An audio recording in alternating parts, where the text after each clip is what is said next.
Here's another emotion. This is a picture of Lee Harvey Oswald, the assassin of John F. Kennedy, himself being shot by Jack Ruby. And zoom in on the police officer standing next to him. You see a typical expression of fear.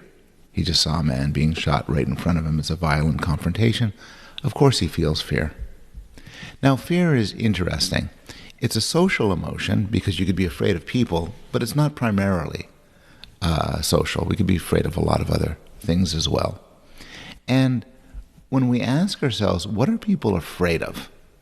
And this is simple enough to find. You can simply ask people or look at their behaviors, but you find that people are afraid of things like spiders, snakes, heights, storms, large animals, darkness, blood, strangers, humiliation, deep water, leaving home alone. And what do these things have in common? And why aren't we afraid of guns and cars and electrical outlets? Cars and guns and electrical outlets are very dangerous. For electrical outlets, kids get yelled at for going near, while guns and cars kill people. Cars are particularly dangerous, yet I've never met anybody, don't expect ever to meet anybody, who has a phobia of cars, while I know people who will leave the room if there is a snake anywhere nearby. So where does that come from? And we can also ask, what are non-human primates afraid of, and what are children in Chicago afraid of? What are the biggest fears, for instance, of children in Chicago? The answer for that is they are afraid of snakes and spiders.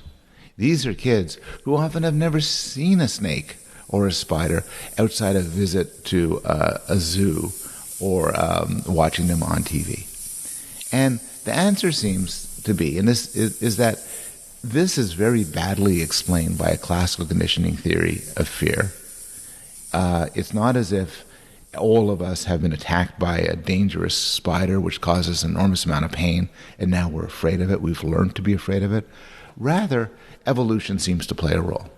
That while certainly we could learn to fear certain things, and our fears could be shaped by our experiences, our traumas, it seems that evolution has primed us to fear some things and not others.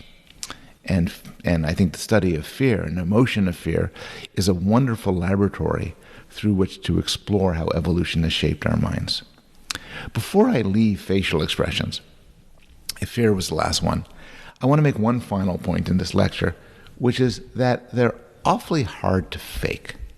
So the clip I'm going to show you now, I'm going to end this lecture with, is of a girl who is surprised by her father. There are many of these videos on YouTube. They're very moving to see.